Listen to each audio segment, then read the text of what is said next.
And welcome everybody to another edition of the GSMC Baseball Podcast Patreon exclusive content. Once again, I'm your host Kenneth Gruenfelder, and it's great to have you guys once again on this Friday. Obviously, just got wrapped up with the show. That was a great show as always. It's a football Friday. It's a MLB postseason Friday as well. Division series kicks off. Again, I'm saying a football term. Kicks off tomorrow. First pitches for all games are tomorrow. I don't know. Whatever. I always say kickoff. Whatever. But, so just got wrapped up with the show. We talked about some headlines. We talked about free agents that, could benefit from performing well in the postseason, get themselves a good contract, a nice payday. And then, of course, we previewed the series in both leagues. So, a lot to talk about on the show. And of course, I've talked about this also, is the fact that we got a new schedule for next week regarding myself, obviously. Next week, I'll be doing the football podcast here for the GSMC Sports Network. So that'll be Monday through Friday. It'll be in this time slot. So the 11 a.m. Eastern Time to 12 p.m. live stream, and then the Patreon after that, and then the baseball will just be reduced to Fridays. So by the time I come back and start talking about baseball, well, at least for doing a show, like of course I said I'm still going to be doing the social posts, the shorts on YouTube. So there'll still be baseball content coming out every single day. It just it won't be as consistent as it was, over the course of the last month. It's just so how fast things change in a month, So, but yeah, I'm really excited for it. Between these two sports, football and baseball, they're the two sports that I love, that I'm most passionate about. So it's going to be fun. It's going to be fun to also be able to talk about that, because I've referenced, football quite a few times on the show. So that'll be next week. That's how it's going to be next week moving forward. So I'm excited about it. But it's also a great time to be a baseball fan, because this is the best time of the year, postseason baseball. Obviously, for me being from New York, I don't have my team in it. But again, it's also beneficial because we don't have to stress. We could just sit there, watch the games, and your heartbeat isn't going to be going a million miles an hour. Because listen, like when your team's in it, it's very stressful. It's very stressful. So don't have to deal with that. Could just sit back and enjoy the games. And we got good playoff series. We do. On the National League side, you got some divisional matchups. Division rival matchups, Diamondbacks and Dodgers, Braves and Phillies, which I think is the most anticipated series, is the Phillies and the Braves. My personal favorite series is the Rangers and the Orioles. I'm curious to see how that series goes. I keep saying it. I just like the Rangers in this matchup. I really do. But we'll see how it goes. Obviously, all the pitching matchups aren't fully set. It looks like it's going to be Dunning against Bradish. So, and Bradish has been their best starter, the Orioles. So, we'll see how the Orioles play, the young Orioles players, how they are with this atmosphere. I think they're going to feed off of it. I don't think it's really going to bother them. I think it's something that they have really been building towards, and it's gonna be interesting to see that these teams in the playoffs. These teams haven't been there in a while. The lineups have been significantly different. Were significantly different the last time they made it to the postseason. I think I had the Rangers lineup. I thought I screenshot. Yeah, okay. So this is the lineup the last time the Rangers were in the postseason. So this was the 2016 AL Division Series. Now, this was against the Blue Jays.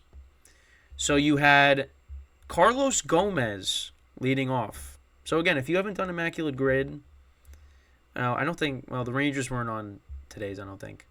But Carlos Gomez was leading off. Batting second was Ian Desmond. Carlos Beltran was batting third. Rutland Odor was batting. Oh, wait. Nope. I skipped Beltre. Adrian Beltre was batting cleanup. Then I have this little bug that's been flying around my room for pretty much the whole show. And he just landed on my my mic. So, yeah, he's still there.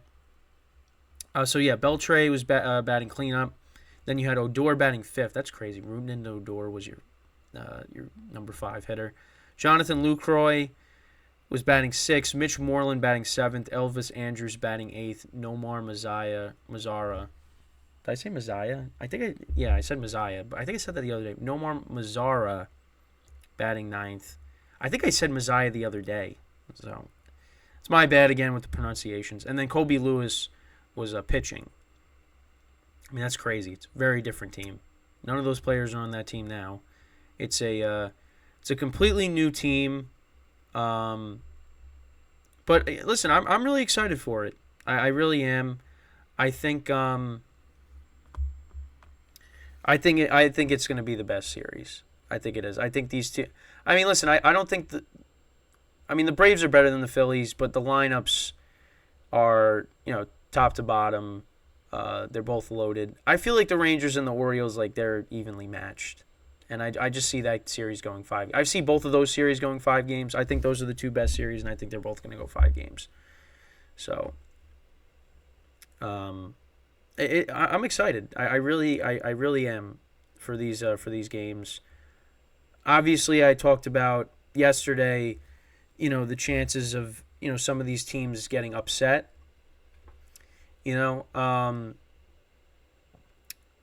And I think the Orioles have the best chance of being the team that gets upset. Astros, listen, they're coming in. Obviously they didn't have their best regular season, 90 wins, 72 losses in the regular season. They were able to get the AL West. But you know what? I feel like postseason time they're going to put it together, and they know what's expected of them. The Diamondbacks, I feel like they have the least chance of upsetting, the team they're facing, which is the Dodgers. But listen, the Dodgers have some concerns in their rotation. I think what's going to, carry them to a series win here is their lineup. Their lineup is incredible. So I just think that's the difference. The Dodgers are just a better team. So but we'll see. We'll see what happens. I mean, starting pitching in some of these series was very good. The Diamondback starters, they got off to rough starts, but they were able to settle in, and their pitching, got them through the series against the Brewers. The starting pitching for the Phillies was very good, Nola and Wheeler, and their lineup was great, and they were just, I knew they were going to beat the Marlins. I mean, the Marlins, I really didn't give them a good chance there. Thought that was a bad matchup. Rangers-Rays, the Rangers, they capitalized on, the Rays' mistakes, especially in Game 1. Game 2, they scored some more runs there. And their pitching in general was good. And, Twins pitching was good, but their offense really didn't do that much in the series against the Blue Jays. The Blue Jays just really didn't do anything. So, I don't know. These are different series now. Teams could turn it up. The Twins, listen, they, Royce Lewis was their Game 1 hero, and then they had the one inning where they scored 2 runs and won, the game 2-0. So, but listen, they could go up against Verlander and they put up 5 runs in the first inning, and then you're like, wow.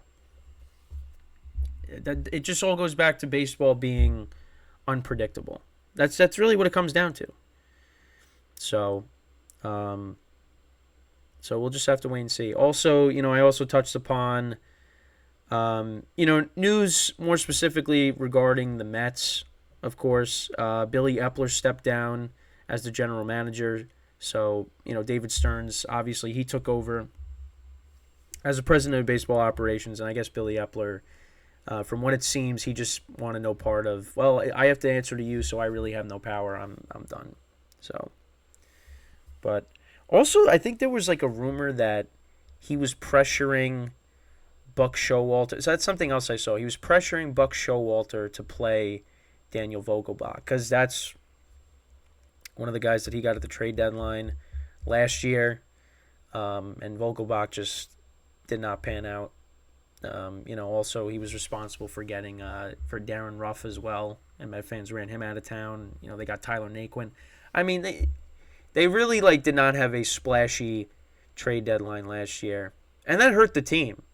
It really did, because then you had Marte get hurt, and they just weren't the same team when he got hurt, and they really just didn't have anybody big that they got, from the trade deadline.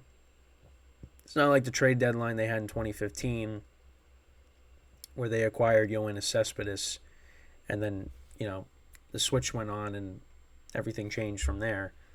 But, yeah, it's, we'll see what the Mets do. I mean, now they're in the search for a new manager. Buck Showalter, I said this, he was linked to the Angels, apparently. He apparently is interested in maybe managing them. And I said, well, I mean, if they don't have Ohtani and Trout, what's appealing about taking that job? Other than if you just want to manage, if you just want to keep managing, then that's one thing. But if you're going there because you think oh, this could be a good opportunity for me, I don't really see it. Especially with Ohtani being a free agent, Mike Trout might be getting out of there, might be getting traded. I'm going to say right now, Mike Trout will not be on the Angels. I'm going to make a bold prediction. Mike Trout will not be on the Angels, even though might not be the boldest, but Mike Trout's not going to be on the Angels next year. Mike Trout will be playing for a new team next year. I think the Angels, they need to tear it down and they got to start over. They just have to. Because they are not winning with this core. And also, I think the Brewers, a team that made the playoffs, I think they need to tear it down.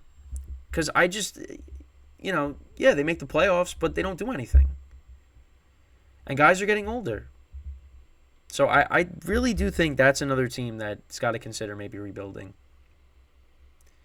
They're again, another team that's good in the regular season. They get to the postseason, they don't do anything. And it's just crazy how many teams you see that with. I mean, you saw it on the American League side. Blue Jays and the Rays. Good regular seasons. Well, the Rays had a very good regular season. The Blue Jays, they kind of just, some say they stumbled into the playoffs. I think because how many wins did they finish with? I think they finished with, 87 in the regular season? And they had the second wild card. But then they ended up finishing as the third. I mean, listen, I still gave them, the benefit of the doubt because I just thought they were better than the Twins. Oh, the 89 wins they finished with, right? I gave them the benefit of the doubt because I just looked at them as the better team. And you like their starting rotation. I mean, I talked about the TikTok that I saw. The guy said they have a World Series. I forgot the guy's name, but he said they have a World Series rotation, and they do. I agree with that. Gosman, how Barrios was pitching until they took him out, and Bassett, and Kikuchi's been okay. Now, and this is also without Alek Manoah. Alek Manoah was an all-star last year. Right? Or 2 years ago, whatever it was. But yeah, regardless, he was their ace. And he fell apart. And then he stops reporting to his minor league starts. And now, who knows what's going to happen with him? But then again, even without him, you have a very good rotation. But the offense just could not do anything. They were so close to taking the lead, ended up grounding into a double play. You have Vlad getting picked off. And obviously taking Barrios out early in the game, and he had 50 pitches, whatever it was. to put in Kikuchi, who's in a role that he's never been in, and that ended up being the difference in the game. And listen, I've talked about this, and listen, I was guilty of this too. I was, where you just blame the manager because you're the one that did this. But over the last several years now, it's become clear that there's more than one hand on the wheel when it comes to making decisions. It's a collaborative effort between the front office and the dugout. And people are tired of it. People are tired of the analytics. And again, analytics can be a good thing. But when you are just relying on that, and you are not factoring in any human element, nothing, and it's all about the numbers, that's what gets you screwed over. And you saw that the other day. Because people are saying John Schneider was not responsible for that move. That was a move that was made prior to the game, and he had to carry out the plan for what's going on upstairs. And it just amazes me that when I'm looking at social media, it's like looking in a mirror. They have the same complaints that Yankee fans have with their front office. It's crazy. And the roster construction, too. And the bad trades that were made. I mean, nobody likes the Lourdes Gurriel trade was a bad trade because Varsho really just did not have a good season. But I think the Blue Jays were trying to get more left-handed. And it still didn't work. So they got a lot of things to work on in the offseason. But and the other thing is too, I mean, the managers are under pressure because if they don't, make some of these moves, then they could lose their job. That's what it's all about. The manager is like a pawn that has to carry out the plan for what goes on upstairs. And that's, for me, I don't like that when it comes to baseball. I don't. I think you hire a manager because the manager controls what goes on in the dugout, controls the lineup, controls the rotation, the bullpen, all that. You bring in the manager to do that. Now, obviously, there still should be collaboration, of course. And maybe giving, the manager advice like, hey, this is what we see, but, ultimately it's your decision. Otherwise, it's like, what role does a manager have? And we've seen it countless times over the last few years. We saw it in the World Series, Blake Snell getting taken out. See Davy Garcia, a rookie, getting taken out, putting in J-Hap, and he gets killed against the Rays, and the Yankees lose that game. Rather than just, hey, keep pitching good, and if you're not doing good, we're going to take you out. Because, Barrios, he was walking guys, but got to leave him in. Obviously, if the guy is, just doesn't have it, then you take him out. But why are you taking him out so quickly? I go back to the 2017 wild card game, for example. I was there in person. And Luis Severino recorded one out. But, gives up a home run to Brian Dozier, gives up a 2-run home run to Eddie Rosario. He's walking guys. He's giving up hits. And Joe Girardi, and this isn't the first thing, Joe Girardi's like, you're out. Takes him out of the game. Puts in Chad Green. Chad Green gets the final 2 outs. And, I've watched this game a million times because it's just one of my favorite moments of my life, really, was being at that game because that game was just unbelievable. And that was a nice do-over from the first wild card game I was at, the first postseason game I was at when the Astros blanked the Yankees. But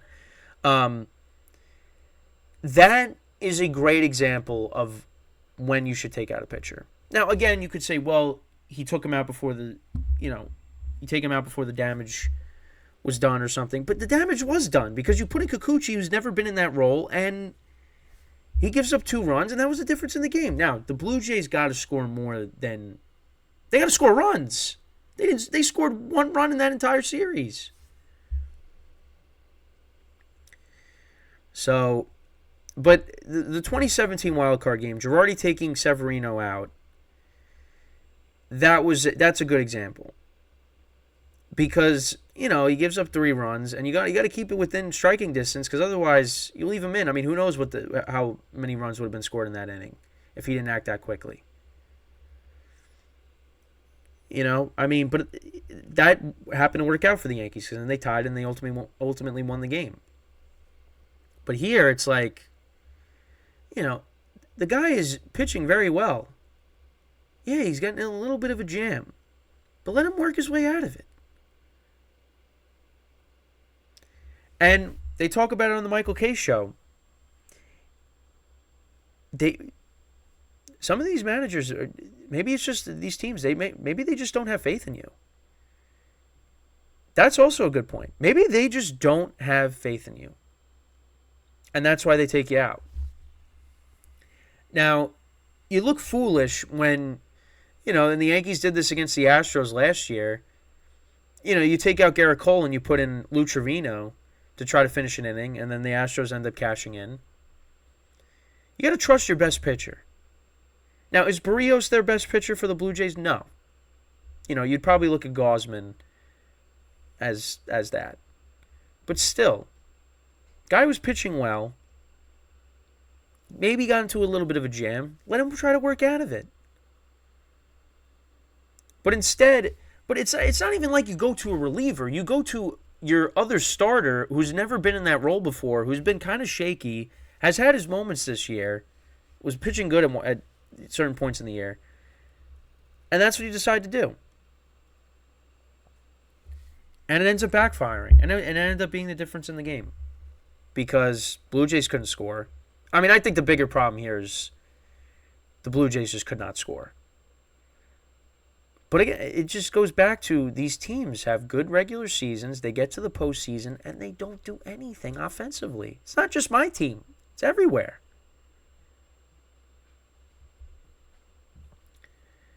So, I mean, I guess that kind of makes me feel a little bit better that it's not just our team. But it's aggravating because it's happened to the Blue Jays, and for the Blue Jays and the Rays fans, it has happened over and over and over again. They get to the postseason and they do nothing.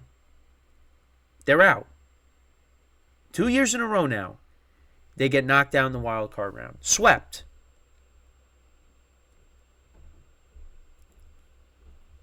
So, I don't know. I mean, like I said, they got some questions that need to be answered in the offseason. I mean, there should be they got to make changes. I mean, the Blue Jays, I mean, they got a better chance of doing that. They got a bigger payroll than the Rays do, but yeah, it's just I don't know. It's just frustrating. Like the main thing from all that is just it's frustrating that baseball has just become like just strictly numbers, like, and that the manager is he just does whatever the upstairs tells him to do. That's what it is. That's the role of the manager. And I agree when they say, why don't you have people from the analytics department talking to the media? Why are they not being held accountable for some of these decisions? Because they should. Because the media would rip them apart. Why did you think that was a good decision? Why does John Schneider have to be the one that answers the questions? Why does Aaron Boone for the Yankees have to answer some of these questions? These analytics people should answer. But, they're behind it's like it's like the Wizard of Oz. They're the man behind the curtain. The manager is, the wizard, and yeah. I didn't think I'd be making that reference in this, but hey, that's what the exclusive content's about, right? So, yeah, but that was a little bit of a rant. And is it going to change? No. But you know what? And again, I'm referencing the Michael K show again. When you got guys like Aaron Judge speaking out and saying, maybe you're looking at the wrong numbers, if you start seeing more players coming out and saying that, that's something that teams are going to have to really say, okay, maybe we're going about it a little bit too much. Because listen, the numbers game is different for teams when it comes to, these smaller market teams that don't have the money to go out and get some of these great free agents. They want to bring in guys that they think hey, look at this guy, and I'm referencing Moneyball. But now you got all the bigger market teams doing that. Like the Red Sox and the Yankees should not be doing what the Rays are doing. You could spend money. Your teams that have won championships, act like that. Stop acting like a small market team that's like, oh, well, this guy's got a good exit velo, and this guy, he walks a lot, and it just... Or it's just because you simply don't want to pay guys. I mean, the Red Sox, they just, they let their star players go, traded people. It still doesn't make any sense, and you hope that changes. Well, for them, you hope that changes. They hope it changes. For me, I'm worried about what my team, because my team could be a last place team again next year. Well, they weren't this year, but they could be in last place next year. So, but I don't know. But the postseason is a different animal.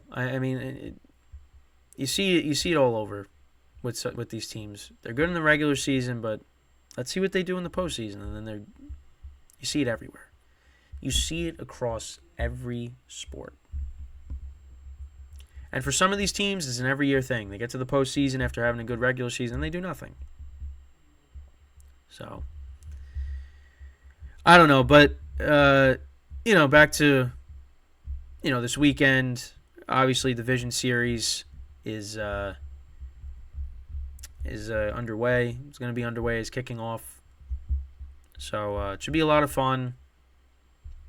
And next week it's a different schedule for me. Next Friday I'll have a double show, but I will be doing the football podcast. Listen, I'll still be doing those mini shorts over the course of the week when it comes to baseball. So obviously I'll have some thoughts about what's going on. We'll see what happens this weekend. And then Monday when I have the two shorts, I'll probably talk about, what happened so far and,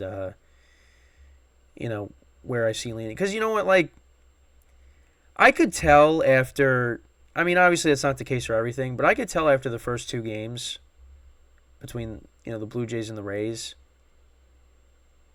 Well, really all the games, honestly, for the wild card series. I was like, yeah, this team is definitely winning this series.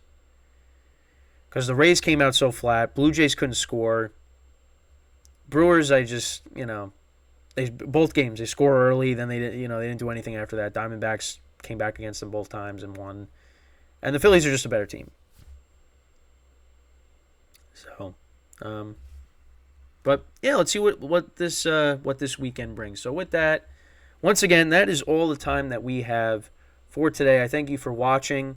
Make sure to go check out all the videos on the YouTube channels, and also everything is up on Spotify. I'm going to have yesterday's show up on both Spotify and YouTube by the end of the day. I'll be working on that shortly after this. So I'll be back on Monday doing the football podcast, but until next Friday regarding the baseball content, I will see you guys then. Enjoy the games for this weekend, and I will see you guys. I'll see you guys next week. Take care. Enjoy the weekend, and I'll see you next time. Take care.